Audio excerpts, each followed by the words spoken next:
ஒரு நாய் ஒரு மனிதனை சமாளிக்கும் கண்டிப்பாக. அந்த அளவுக்கு இதுக்கு உடல் திறன் இருக்கும். கால்நடைகளை வேட்டையாட வர விலங்குகள்லாம் துரத்துறக்கு அது கண்டிப்பாக வச்சுக்கலாம். கோழியை ஹார்ம் பண்ணக்கூடாதுன்னு ஒரு 4 தடவை கோழிகள் பக்கத்தில் போகாதுன்னு சொன்னதுக்கப்புறம் 5ஆவது தடவை அவங்களே போகிறது கிடையாது. இது ஒபீடியன்ஸும் பண்ணும், அதுவாக சொந்தமாக சில செயல்பாடுகளும் பண்ணக்கூடிய நாய்ங்க. வணக்கங்க, என் பேர் ராமநாதனுங்க. இது என் ஒய்ஃப் துர்கா. நாங்கள் இங்கே தோட்டம் உடுமலைப்பேட்டை வட்டம் குப்பம்பாளையத்தில் தோட்டம் இருக்குதுங்க. நான் ஒரு 7 வருஷமாக இந்த ஃபார்ம் டெவலப் பண்ணுற வேலையில் இருக்கேன். அதுக்கு முன்னாடி இண்டஸ்ட்ரியல் இன்ஜினியராக அமெரிக்காவில் ஒரு 8 வருஷம் வேலை பார்த்தேன். 2 வருஷம் படித்தேங்க. நாய்கள் மீதான ஆர்வம் எனக்கு அமெரிக்காவில் தான் தொடங்குச்சு. அதுக்கப்புறம் இங்கே தோட்டம் வைக்கிறோம், காவலுக்கு நாய் வேணும்னு கோம்பை நாய்கள் எடுக்க ஆரம்பிச்சது. அவங்களுடைய புத்திசாலித்தனம் எனக்கு ரொம்ப ஒரு வியப்பையும் ஆச்சரியத்தையும் கொடுத்தது. அதனால் அந்த ப்ரீடில் கொஞ்சம் இன்ட்ரெஸ்ட் வந்துச்சு. அப்புறம் போக போக 2 நாய் வச்சுருந்தது 3 நாய் ஆச்சு. அப்புறம் கொஞ்சம் ப்ரீட் பண்ணுவோன்னு இன்ட்ரெஸ்ட்டில் கொஞ்சம் டாக்ஸ் எடுத்து இப்போ ஒரு 14 நாய் இருக்குதுங்க. வெளிநாட்டிலேருந்து இங்கே வந்திருந்தீங்க. முதல்ல ஒரு நல்ல ஒரு ரியல் எஸ்டேட்டு இந்த மாதிரிலாம் ஒரு இன்வெஸ்ட் பண்ணி நிறைய பேர் பிஸ்னஸ் க்ரோத் பண்ண பார்ப்பாங்க. எப்படி இந்த நாட்டு நாய்களில் ஒரு ஆர்வமாகி இதை ஒரு அது எதையும் எனக்கு கிடைச்சி சேவை தான் பண்ண மாதிரி இருக்கும்னு நினைக்கிறேன். எதுக்கு எப்படி சேவையெல்லாம் இல்லைங்க, சுயநலம் நிறையா இருக்குது. இப்போ நிறைய விஷயங்கள் நம்ம உலகத்தில் என்ன நடக்குதுன்னா, பணம்ங்கிற ஒரு விஷயத்தை நோக்கி போகும்போது நிறைய அரிய விஷயங்கள் தொலையுது. இப்போ பார்த்தீங்கன்னா, இப்போ ஒரு நொங்கு நீங்கள் இன்றைக்கி வாங்கணும்னா என்ன ரேட்டுன்னு உங்களுக்கு தெரியும். இதே ஒரு 10 வருஷம் முன்னாடி பை நிறைய நொங்கு தருவாங்க, 20 ரூபா 15 ரூபான்னு வாங்குவாங்க. இன்றைக்கி ஒரே ஒரு நொங்கு சொலை 10 ரூபாய்க்கு தர்றாங்க. காரணம் என்னென்னா அரிதாயிட்டே போகுது. இப்போ இதெல்லாம் பாதுகாக்கணுங்கிறது ஒரு சேவை இல்லை, நமக்கு ஒரு சுயநலம் இருக்குது. ஏன்னா இதுங்களுடைய சிறப்பம்சம் நிறையா இருக்குது, இதனால் பயன் நிறையா இருக்குது. அதனால நம்ம இதை எடுக்கிறோம். இப்போ பொதுவாகவே பணத்து பின்னாடி போகலாம், தப்பு கிடையாது. பட் இந்த விவசாயம் இந்த மாதிரி விஷயங்கள் நம்ம பண்ணுறதுனால ஒரு பெரிய பயன் என்னென்னா, உணவு உத்தரவாதம் நம்ம குடும்பத்துக்கு கிடைக்கிறதுக்கு நம்ம ஒரு வழி பண்ணுறோம். ஏதோ ஒரு வகையில் விவசாயம் கண்டிப்பாக எல்லாருமே பண்ணணும். ஒருத்தங்க வேலைக்கு போனால் கூட பார்ட் டைம் விவசாயம் பண்ணணும். என்னை பொறுத்த வரைக்கும் நிறையா மக்கள் அவங்களே காய்கறிகள் எல்லாம் உருவாக்க ஆரம்பித்தா தான் சந்தைகளில் ரசாயனம் அதிகமாக தெளிக்கப்பட்ட காய்கறிகள், ஹைப்ரிட் இது எல்லாமே குறையும். அதனால் உணவு பாதுகாப்புக்காகத்தான் நான் விவசாயத்துக்குள்ளே இறங்கினேன். சம்பாத்தியத்தை விட எனக்கு உணவு பாதுகாப்பு முக்கியமாக பட்டுச்சுங்க. அதில் இந்த நாய்களுடைய அபரிமிதமான ஒரு புத்திசாலித்தனம், புத்தி கூர்மை பயங்கரமாக இருக்குது. அதாவது இன்றைக்கி உலகத்தில் ஒரு சிறப்பான ஒர்க்கிங் ப்ரீடுனா பெல்ஜியன் மெலனுவான்னு சொல்லுவாங்க, பார்டர் கோழி சொல்லுவாங்க. இது ரெண்டுமே ஒர்க்கிங் ப்ரீடில் 2 எக்ஸ்ட்ரீம். அதாவது பெல்ஜியன் மெலனுவா எப்படின்னா ஒரு ரோபோட் மாதிரி நீங்கள் சொன்ன விஷயத்தை அப்படியே கணக்கச்சிதமாக செய்கிறக்கான நாய். இதே ஒரு பார்டர் கோழினா எப்படின்னா இண்டிபெண்டன்ட் திங்கிங் டாகு. நீங்கள் ஒரு கமாண்டு லெஃப்ட் போ ரைட்டு போனால் அது போய் ஒரு 100கணக்கான ஆடுகளை ஏக்கர் கணக்கான பூமியில் வளைச்சி கூட்டிகிட்டு சேர்த்துற மேய்ச்சல் நாய். கோம்பையினுடைய ஸ்பெஷாலிட்டி என்னென்னா, இதனுடைய மென்டல் ஆட்டிடியூடு இந்த 2 நாய்க்கும் கரெக்டாக மிடில் இருக்குது. இது ஒபீடியன்ஸும் பண்ணும், அதுவாக சொந்தமாக சில செயல்பாடுகளும் பண்ணக்கூடிய நாய்ங்க. இப்போ பார்த்தீங்கன்னா நம்ம நாய்கள்லே சென்ட்ரல் ரிசர்வ் போலீஸ் ஃபோர்ஸுக்கு போன பப்பீஸ் எல்லாமே ஒரு பெல்ஜியன் மெலனுவா கொடுக்குற ட்ரைனிங் அது கொடுக்கும்போது நல்லா அடாப்ட் பண்ணி பண்ணுது. இதே நம்ம நாய்கள் நம்ம தோட்டத்தில் பார்த்திங்கன்னா நம்ம ஒரு கமாண்டு மாதிரி வார்த்தைகள் இல்லாமல் சாதாரண தமிழில் பேசினாலே புரிஞ்சுக்கிறது. நம்ம ஒரு செயல் செய்யும்போது இந்த செயல் செய்கிறாங்க, அதுக்கு ஏற்ற மாதிரி நம்ம நடந்துக்கணும், நிறைய விஷயம் பண்ணுறாங்க. இப்போ பார்த்திங்கன்னா கோழிகள் வளர்த்துறோம், கோழியை ஹார்ம் பண்ணக்கூடாதுன்னு ஒரு 4 தடவை கோழிகள் பக்கத்தில் போகாதுன்னு சொன்னதுக்கப்புறம் 5ஆவது தடவை அவங்களே போகிறது கிடையாது. இது எல்லா நாயும் பண்ணுமானா அப்படி கிடையாது, சில நாய்கள் பண்ணுது. பட் கோம்பை நாய்களில் அந்த கற்றுக்கிற தன்மை நம்ம சொல்லி கொடுக்காமலே நம்மளை பார்த்து குறிப்பறிஞ்சு கற்றுக்கிற தன்மையும் நிறைய இருக்குதுங்க. அதனால் எனக்கு கோம்பை நாய் மேலே ரொம்ப ஆர்வம் வந்துச்சு. டாக் ப்ரீடிங் நான் பண்ணுவேன்னு நான் வாழ்க்கையில் இது வரைக்கும் நினச்சதே கிடையாது. இப்போ இந்த 6 வருஷமாக பண்ணிகிட்டு இருக்கேன்னா அதுக்கு இந்த நாய்களுடைய புத்திசாலித்தனம் தான் காரணங்க. இதை வாங்கணும்னு எந்த ஊருக்கு போனீங்க? நீங்கள் கோம்பை பேர்? இப்போ கோம்பை நாய்கள் பற்றி நான் ஆரம்பத்தில் எனக்கு பெரிய அறிவு கிடையாது. உண்மையாக சொல்லணுன்னா எல்லாருக்குமே ஆரம்பிக்கும்போது பெரிய அறிவு இருக்காதுங்கிறது தான் உண்மை. அப்போ என்னாச்சுன்னா, என்னுடைய அப்பாவுனுடைய நண்பர் ஒருத்தர் ராஜபாளையத்தில் பேங்க் ரிட்டையர்டு மேனேஜராக இருந்தார் ஸ்டேட் பேங்க்குக்கு. அவர் கிட்ட அப்பா தோட்டம் ஆரம்பிச்சிருக்கான். ஏதோ நான் என்ன நினச்சேன்னா, ஜாகிரபிக்கலி நம்ம தோட்டத்துக்கு பக்கத்தில் நெருக்கமாக இருக்க டாக் ப்ரீட்னா கோம்பை தான், அதனால கோம்பை எடுப்போங்கிறதா முதல்ல என்னோடய எண்ணம். வேறு கோம்பையினுடைய சிறப்பம்சம்லாம் அப்போ நமக்கு தெரியாது. அப்போ நம்ம இதை பற்றி சொல்லியிருக்கும்போது எங்கள் அப்பா அவங்கக்கிட்ட, ஏன்பா ராஜபாளையம் வந்திருக்கோம், இவருக்கு கண்டிப்பாக நாய் வளர்த்துறவங்க நிறைய பேர் தெரிஞ்சிருக்கும், பேங்க் மேனேஜராக இருக்கார், இவர்கிட்ட சொல்லி வைப்போன்னு அவர்கிட்ட சொல்லும்போது அவர் அங்கே லோக்கலில் ஒருத்தருக்கு லோன் கொடுத்து ஹெல்ப் பண்ணவர். இப்போ அவர் பேர் வைரம் கணேசன் சொல்லி அவர் தான் நமக்கு 2 குட்டி கொடுத்தாருங்க. முதல்ல நான் எடுத்தது 2 நாய், ஒரு ஆண் ஒரு பெண்ணு, நெரியன் குறும்பின்னு 2 நாய் எடுத்துனுங்க. அதுக்கப்புறம் மிச்ச நாய்கள்லாம் வந்துச்சு. ஸோ அப்படி இந்த நெரியன் குறும்பிக்கு எதுவும் லெட்டர்மெண்ட் பண்ணீங்களா? இப்போ வந்துங்க ப்ரீடிங்கை பொறுத்தவரையில் அப்போ நமக்கு ஆனாவன்னா தெரியாது. நாய்களில் வந்து தரம் எப்படி பார்க்கணும், அதனுடைய தன்மை எப்படி இருக்குது, உருவம் எப்படி இருக்குது, இதெல்லாம் நம்ம பார்த்து ஜட்ஜ் பண்ணி பண்ணலை. அவங்க 2 பேர் எடுத்தோம், 2 பேரும் நம்ம வளர்த்தினோம். புத்தி கூர்மை அதிலெல்லாம் அவங்கள அடிச்சுக்கிறதுக்கு ஒன்றும் இல்லை, நல்லா தான் இருக்கிறாங்க. ஆனால் உடல் கூறில் வந்து கொஞ்சம் உயரம் கம்மியான, வலு கம்மியான நாய்கள் தான் அவங்கள வந்து ஃபஸ்ட்டு நான் என்ன நினச்சேன்னா, நம்மக்கிட்ட ஆண் நாய் இருக்குது, அது எப்போ வேணாலும் சேர்த்திக்கல, வெளியே இருக்க நல்ல ஆண் நாயில் சேர்த்துவோன்னு அந்த ஃபீமேல் எடுத்து வெளியே முயற்சி பண்ணும்போது என்னாச்சுன்னா, இந்த ஹீட்டு வந்து நமக்கு இந்த பருவத்துக்கு வந்தோன்னே அந்த ஹீட்டுங்கிற பீரியடு சரியான புரிதல் இல்லை. எல்லோரும் 11ஆவது நாள் 13ஆவது நாள்னு சொல்லுவாங்க. அதெல்லாம் நாயில் அந்த மாதிரி சரியான கணக்குன்னெலாம் சொல்ல முடியாதுங்க. சில நாய்களுக்கு 15 நாளில் வரும், 18 நாளில் வரும். அப்படி நம்மளுடைய பெட்ட நாய் முதல் தடவை சேர்த்தும்போது கோயம்புத்தூரில் போய் நீங்கள் சொன்னால் நம்ப மாட்டீங்க, 5 நாள் ஒரு வீட்டில் 3 நாள் இருந்து அந்த மேல்டாக் கூட சேரவே இல்லை. அந்த மேல்டாக் 11ஆவது நாள் 12ஆவது நாள் 13ஆவது நாள் சேரவே இல்லை. அந்த 13ஆவது நாள் டெஸ்பரேஷனில் கோயம்புத்தூருக்குள்ளே ஒரு 5-6 கோம நாய்க்கிட்ட எடுத்துகிட்டு போய் எந்த நாயுமே சேரலை. ஒரு வீட்டில் நைட்டெல்லாம் தங்கி இருந்து சேரலை. வீட்டுக்கு கூட்டிகிட்டு வர்றேன், ஒரு 2 நாள் கழித்து பார்த்தா நம்ம ஆண் நாயும் பெண் நாயும் அதுவாக சேர்ந்துருச்சு. பார்த்தா அப்போ தான் ஹீட் வருது. அந்த லிட்டர் ஃபுல்லாகவே இலவசமாக கொடுத்துட்டேன். ஏன்னா நமக்கு வந்து ஒரு ப்ரீடிங் தெரியாது, இந்த நாய்களினுடைய தரமெல்லாம் நமக்கு பார்க்க தெரியாது, இதுக்கு ஒரு விலை மதிப்பு வச்சு கொடுக்குறதுங்கிறது ஆகாதுன்னு சொல்லி சும்மா தான் கொடுத்து அந்த குட்டிகள் வளரும்போது அப்சர்வ் பண்ணேன். அதில் 2 குட்டி நிறுத்தினதில் ஒரு குட்டி காவல் செஞ்சிட்டு இருக்கும்போது இறந்துருச்சு. பாம்பு, இந்த கீரி, இந்த பிரச்சனைகளில் இறந்தது ஒரு நாய். இன்னொரு நாய் என் நண்பன் வந்து நல்லா வேலை பார்க்குது, என் தோட்டத்தில் நிறைய திருட்டு போகுது தேங்காயெல்லாம், எனக்கு ஒரு நாய் வேணும்னு சொல்லி எடுத்துகிட்டு போயிட்டார். பட் அந்த லிட்டரில் வந்து நான் பார்த்த வரையில் உடல் கூறு கொஞ்சம் கம்மியாக இருந்தது, புத்திசாலித்தனம் எல்லாம் நிறைய இருந்தது. அதுக்கப்புறம் நம்ம இந்த நாய்களோட மேலே ஒரு ஆர்வம் அதிகமாகும்போது தேட தான் நல்ல நாய்கள் என்னென்னு அந்த தகவல்லாம் கிடைக்க ஆரம்பிச்சதுங்க. அடுத்து எங்கே வாங்கினீங்க, அடுத்து எப்படி கொண்டு வந்தீங்க? அடுத்து நான் 3வது நாய் வந்து சென்னையில் ஸ்ரீனிவாஸ் ரத்னசாமின்னு இருக்காருங்க. அவர் வந்து ஒரு ஹைகோர்ட்டில் அட்வொகேட்டாக இருக்கார். அவர் பார்த்திங்கன்னா 2012 இந்த கோம்பை நாய்கள் மேலே ஒரு ஆர்வமாக இருக்கக்கூடிய ஒரு மனிதர். கெனல் கிளப் ஆஃப் இந்தியான்னு சொல்லுவாங்க, அதில் வந்து ஒரு முக்கியமான அவங்களுக்கு லீகல் அட்வைஸிங் அதெல்லாம் பண்ணக்கூடிய ஆள். அவர் வந்து டாக் ப்ரீடிங்கில் வந்து பார்த்திங்கன்னா சயின்டிஃபிக் அதை அனலைஸ் பண்ணி ஸ்ட்ரக்சர் எப்படி இம்ப்ரூவ் பண்ணுறது. இப்போ ஒரு நாயினுடைய உடல் கூறுனா சும்மா உடல் கூறுன்னு சொல்லாமல் ஒவ்வொரு பகுதியும் தனித்தனியாக பார்த்து செதுக்கிற அளவுக்கான ஒரு ஆர்வம் இருந்த ஒரு மனிதர் அவர் வந்து பார்த்திங்கன்னா கோம்பையில் சோர்ஸ் பண்ணி நாய்கள் எடுத்தார். அவரும் சில நண்பர்களும் அவங்களுடைய சுய ஆர்வத்தில் எந்த ஒரு வியாபார நோக்கமும் இல்லாமல் அவங்க இந்த நாய் மேலே இருக்க ஒரு அபரிமிதமான ஒரு காதல்னால் அந்த நாய்களை தேடி எடுத்து இவர் ப்ரீட் பண்ணி உருவாக்குனார். அவர் பார்த்திங்கன்னா ப்ராப்பரான லைன் ப்ரீடிங், தேவைப்பட்ட இன்ப்ரீடிங் இதெல்லாம் பண்ணி 8வது தலைமுறையாக ஒரு நாய்க்குட்டிகள் உருவாக்கும் போது கோயம்புத்தூரில் இருக்க சில நண்பர்கள் அவர்கிட்ட ரெக்கமெண்ட் பண்ணி எனக்கு ஒரு குட்டி கொடுங்க. ஏன்னா அவர்கிட்ட குட்டி கிடைக்கிறது ஒரு டிமாண்டாக இருந்தது அப்போ. ஏன்னா அவர்கிட்ட இருக்க நாய்கள்லாம் கொஞ்சம் உடல் வாகு நல்லா இருந்தது. ஸோ அந்த நாய்களில் கிடைக்கிறது கொஞ்சம் டிமாண்டாக இருக்கும்போது அவங்க ரெக்கமெண்ட் பண்ணி அப்புறம் அவர் என்கிட்ட பேசி எனக்கு ஒரு பெண் நாய் கொடுத்தாருங்க. அதுதான் நம்மளுடைய இப்போ இருக்க நாய்களில் முக்கியமான ஒரு ஃபவுண்டேஷன் ஃபீமேல்னு சொல்லலாம். அந்த ஃபீமேல் தான் அவர்கிட்ட தான் எடுத்ததுங்க, அருத்ரான்னு பேர். அதுக்கப்புறம் அடுத்தடுத்து நாய்கள் எடுக்க ஆரம்பிச்சினுங்க. அருத்ராவுக்கு லிட்டர்மெண்ட் பண்ணீங்களா? அவள்கிட்ட அந்த பப்பீஸ்லாம் எப்படி இருக்குது? அருத்ராவில் வந்து 4 லிட்டர் எடுத்துருக்கணுங்க. முதல் லிட்டரில் வந்தவர் தான் இவர், வேல்பாரி, நம்ம ப்ரீடிங் தான். அது பார்த்திங்கன்னா உடல் கூறு வந்து நல்ல ஸ்ட்ராங்காக பார்த்திங்கன்னா நிறைய கோம்பை நாய்கள்லாம் நம்ம பார்க்க முடியாத அளவுக்கு நல்ல ஒரு அகலமான தலை, அதுக்கப்புறம் நல்ல அகண்ட நெஞ்சு, அதுக்கப்புறம் பார்த்திங்கன்னா கால்கள்லாம் வந்து நல்ல வலுவாக, அதுக்கப்புறம் பார்த்திங்கன்னா உடலுமே நல்ல ஒரு நல்ல உடல் கூறோட ஓரளவு உயரத்தோட.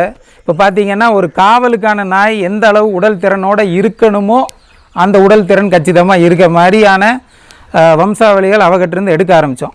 இதில் முக்கியமானது என்னென்னா, நம்ம ஊரில் வந்து ப்ரீடிங் சம்மந்தமாக நிறைய மித்து இருக்குது. அதில் ஒரு முக்கியமான ஒரு மித்து இங்கே உடைக்க விரும்புகிறேன். என்னென்னா, ஒரு ஆண் நாய் இல்லை அந்த தாய் நாய் இல்லை தந்தை நாயில் இருந்து மட்டும்தான் குட்டிகளுக்கு ஸ்பெஷலாக வருதுன்னு சொல்கிறாங்க. அப்படி கிடையாது. சயின்டிஃபிக்கலாக பார்த்தா 2 நாயினுடைய பங்கும் இருக்குது. இதில் 2 நாயில் ஜெனட்டிக்ஸில் எந்த நாயினுடைய ஜெனட்டிக்ஸ் டாமினேஷனாக இருக்கோ அந்த கேரக்டரு இதில் டாமினேஷனாக வெளிப்படுமே தவிர ஒரு குட்டிகள் உருவாக்கத்தில் 2 நாய்களுடைய பங்கும் கண்டிப்பாக இருக்குது. அதனால் இவனுடைய தந்தை வந்து திண்டுக்கல்லில் இருந்தது, நான் போய் மேட் பண்ணிட்டு வந்தேன். இப்போ அந்த தந்தை நாய் உயிரோடு இல்லை, அது டிக் ஃபீவருக்கு இறந்துருச்சுங்க. அதனுடைய பேர் ப்ரௌனின்னு சொல்லி திண்டுக்கல் பக்கத்தில் இருந்தது. அதுவும் நல்ல உடம்பு, நல்ல ஆஜாரபாகுவான உடம்பு, நல்ல தலையோடு இருக்கக்கூடிய நாய். ஸோ அவங்க 2 பேருக்கு சேர்த்துனதுனால தான் நமக்கு இந்த மாதிரி ஒரு சிறப்பான குட்டி கிடச்சிது. அதன் பிறகு அருத்ராவை வந்து வெளிநாய் இன்னொன்றில் ட்ரை பண்ணேன். அது டேட்டு மிஸ் ஆனதில் குட்டிகள் உருவாகலை. அதுக்கப்புறம் நம்ம கட்டிருக்க ஆண் நாயிலே சேர்த்து ஒரு 3 லிட்டர் எடுத்துருக்குறேங்க. கோம்பை நாய் எத்தனை வயசு வரைக்கும் நம்மள்கிட்ட வாழ்ந்துருக்கு? நல்ல உணவு, அதுக்கு தேவையான அளவு ஓட்டம், அதுக்கு தேவையான சூழல் அது இருந்துச்சுன்னா கண்டிப்பாக 15லேருந்து 17 வருஷம் இருக்க வாய்ப்பு இருக்குது. 15 சொல்லலாம், 15 நல்ல லைஃப் ஸ்பேனு. இல்லை நம்ம சிட்டியில் வளர்த்துறோம், ஃபுட்டில் வந்து காம்ப்ரமைஸ் இருக்குது அப்படிங்கிற பட்சத்தில் 12 கண்டிப்பாக எதிர்பார்க்கலாம். 15 நீங்கள் நல்லா வளர்த்துனீங்கன்னா அந்த 15-16 தொடும். சமீபத்தில் ஒரு சம்பவம் கேள்விப்பட்டோம், சிஆர்பிஎஃப்ல இருந்தெல்லாம் வந்து. ஆமாங்க, அது வந்து இவங்க பிளட் லைனில் கொடுக்கல. நம்ம வந்து சிஆர்பிஎஃப்ல என்னாச்சுன்னா, அவங்களுக்கு பிரதமர் நரேந்திர மோடி 2018 வருடத்திலேயே என்ன சொல்லியிருக்காருன்னா, நாட்டு நாய்களை வந்து இராணுவத்தில் புகுத்துங்க. நாட்டு நாய்களை புகுத்தி அது பயன்பாட்டுக்கு வந்துருச்சுன்னா இராணுவத்துக்கும் தரமான நாய்கள் எடுத்து பண்ணுறது எளிது. இன்னொன்று நம்ம நாட்டு நாய்கள் பாதுகாக்கப்படும், நம்ம நாட்டு நாய்களுடைய பெருமை உலகெங்கும் பரவுங்கிறதுனால ஒவ்வொரு கெனைன் ட்ரைனிங் ஸ்கூல் இருக்குங்க இராணுவத்துக்கு. ஒவ்வொரு டிபார்ட்மெண்ட் ஆஃப் டிஃபென்ஸுக்குமே கெனைன் ட்ரைனிங் ஸ்கூல் ஒரு 8 ஸ்கூல் இருக்குது இந்தியாவில். அதில் பெங்களூரில் தரலூருங்கிற இடத்துல சென்ட்ரல் ரிசர்வ் போலீஸ் ஃபோர்ஸுக்கான கெனைன் அகாடமி இருக்குது ஸ்கூல். அதில் இருக்க வைஸ் பிரின்சிபல் சுரேஷ் சார்னு இருக்காருங்க. அவர் வந்து கோம்பை நாய் மேலே அவருக்கு அபரிமிதமான பற்று இருக்குது. அவர் இதுக்கு முன்னாடி 2 நாய் எடுத்திருந்தார் நமக்கு முன்னாடி. அதுங்க ட்ரைனிங்கில் சில ப்ராப்ளம்ஸ் ஃபேஸ் பண்ணார். ஆனாலும் தளராமல் திருப்பி எடுக்கணும்னு அவர் கூப்பிடும்போது நம்ம ஸ்ரீனிவாஸ் ரத்னசாமி சார் மாதிரி பெரிய ப்ரீடர்ஸ் எல்லாமே கான்டாக்ட் பண்ணும்போது அவங்கெல்லாம் இப்போ ப்ரீடிங் விட்டு ரிட்டையர் ஆகிட்டாங்க. ஸோ அவங்க மூலியமாக எப்படியோ என்னுடைய கான்டாக்ட் அவருக்கு கிடச்சிது. வந்து நம்ம தோட்டத்தை பார்த்துட்டு நாய்கள் பிடிச்சிருந்தது. எனக்கு பேட்ரோலிங் ஒர்க்குக்கு, அதுக்கப்புறம் வந்து ஸ்னிஃபிங்க்கு, இது 2க்கும் நாய்கள் தேவைப்படுது அப்படின்னு சொல்லியிருந்தார். நம்ம அந்த தன்மைக்காக நம்ம என்ன நினச்சோன்னா, நல்ல எனர்ஜியோடு இருக்கணும், உடல் விட அதனுடைய அஜிலிட்டி நல்லா இருக்கணும் அப்படிங்கிறதுனால நம்ம சண்டி அனலிங்கிற 2 நாய், அதுங்களோட மூதாதையர் இன்ஃபர்மேஷன் நமக்கு தெரியும், அதுங்கள்லேருந்து குட்டி கொடுத்துருந்தோம். அந்த லிட்டரில் 4 குட்டி வந்துருந்தது. ஒரு குட்டி வந்து பைபால்டு நேரம், அதை நான் அவங்களுக்கு கொடுக்க விரும்பலை. அதை வந்து நான் தோட்டக்காவலுக்கு ஒருத்தர் குறைஞ்ச விலைக்கு கொடுத்துட்டு மிச்சம் 3 குட்டிகளை வந்து இங்கே கொடுத்துட்டோம். அவங்க வந்து ட்ரைனிங் அங்கே நானே நேரில் போய், ஏன்னா எனக்கு அது ஒரு பெருமையாக பட்டுச்சு, நமக்கு ஒரு சந்தோஷமாகவும் இருந்துச்சு. நேரில் போய் குட்டி கொடுத்துட்டு வந்தேன். அங்கே கொடுக்கும்போது நிறைய கேள்விகள் கேட்டாங்க. இந்த மாதிரி கோம்பை நாய் நீங்கள் அப்படி இப்படின்னு எல்லோரும் பேசிக்கிறீங்க, ஆனால் நம்ம வேலையில் டிரைவு காமிக்க மாட்டேங்குது அப்படின்னாங்க. இல்லை சார், நீங்கள் பிளட் லைன் பார்த்து எடுக்கணும் அப்படிங்கிற மாதிரி சில எல்லாம் சொல்லிட்டு வந்தேன். அவங்க அப்போ நம்பிக்கையே இல்லை. அப்புறம் இதுங்களை பழக்க கொஞ்சம் அவங்களுக்கு நம்பிக்கை வந்துருச்சு. இப்போ அதுங்க வந்து இந்த அடுத்த மாதம் வந்து ஃபீல்டுக்கு போகிறாங்க. அந்த 3 குட்டிகளும் ரொம்ப நல்லா பர்ஃபார்ம் பண்ணியிருக்கு. இதுக்கப்புறம் எங்களுக்கு ஒரு ஹோப் கிடச்சிருக்கு. கோம்பை நாய்களை நாங்களே ப்ரீட் பண்ணுறதுக்கு இப்போ தான் சிந்திக்க ஆரம்பிச்சிருக்கோம்னு சொல்லியிருக்காங்க. ஸோ அந்த விஷயம் போன வருஷம் நடந்துச்சுங்க. அது நான் கோம்பை நாய்களுக்கு அது ஒரு நல்ல விஷயம். ஏன்னா இப்போ இராணுவத்தில் ப்ரீட் பண்ணுறாங்கங்கும்போது நம்ம காப்பாற்றல, அவங்க தரமான நாய்களை காப்பாற்றிடுவாங்க. அதனால் தரமான நாய்கள் வச்சுருக்க ப்ரீடர்ஸ் முடிஞ்ச அளவுக்கு அவங்களுக்கு நானும் ரெஃபரன்ஸ் கொடுத்துட்ருக்கேன். நிறையா பிளட் லைன் கலெக்ட் பண்ணணுன்னு பார்க்குறாங்க. ஸோ அது ஒரு சந்தோஷமான ஒரு விஷயம். அதுக்கு இந்த நேரத்தில் பிரதமர் நரேந்திர மோடி ஐயாவுக்கு நன்றி சொல்லிக்கிறேன் நான். இப்போது நம்மள்கிட்ட இருக்க கோம்பை நாய் எத்தனை நாய்கள் இருக்குது? அது எல்லாம் உங்களோட இனவழிகளா இல்லை வேறு இனவழிகளும் எடுத்து சேர்த்துட்ருக்கீங்களா? நான் வந்து 6 வருஷமாக தாங்க ப்ரீடிங் பண்ணுறேன். நம்மளோட இனவழின்னு சொல்லிக்கிற அளவுக்கு உருவாகிறதுக்கு அதுக்கே நிறைய வருடங்கள் ஆகும். ஸோ நம்ம எடுத்ததில் வந்து பார்த்திங்கன்னா நமக்கு அடாப்ஷனில் சில நாய்கள் வந்துச்சு, குட்டியாக சில நாய்கள் எடுத்தோம். அப்புறம் நம்ம ப்ரீடிங்கில் இந்த மாதிரி வேல்பாரி, வெச்சி, வாண்டு இவங்கெல்லாம் இருக்கிறாங்க, வெண்கோ இருக்கிற, அப்படி இவங்க மட்டும்தான் என்னோடய ப்ரீடிங்கு. மிச்சவங்க எல்லாமே வந்து நான் வெளியே எடுத்த நாய்கள் தான். இதில் வந்து முக்கியமான விஷயம் என்னென்னா, கோம்பை நாய்களில் வந்து எந்த ஒரு நாய் நம்ம எடுத்திங்கனாலுமே அது ஒரே ஒரு வகையில் மட்டும் இருக்காது. அதாவது வேரியண்ட்டுன்னு சொல்லுவாங்க. இப்போ பார்த்திங்கன்னா உதாரணத்துக்கு மேற்கத்திய நாடுகளில் நாய்களை வந்து ஒரே தன்மையோடு வரணுங்கிறக்காக 100 வருஷமே வந்து ப்ரீட் பண்ணி உருவான நாயினங்கள் இருக்குது. ராட்வீலரு, பெல்ஜியன் மெலினோ, இதெல்லாம் இதுங்கள்லேயே வேரியண்ட் இருக்குது. இப்போ பெல்ஜியன் மெலினோ எடுத்துக்கிட்டிங்கன்னா ப்ராடான வேரியண்ட்டுன்னு பார்த்திங்கன்னா ஒர்க்கிங் ப்ரீடு எக்ஸல்னு சொல்லுவாங்க. ஒர்க்கிங் ப்ரீடுங்கிறது 24-25 இன்ச்சு தாண்டாது. இதே எக்ஸல்ங்கிறது 26 28 இன்ச்சு வரைக்கும் வருங்க.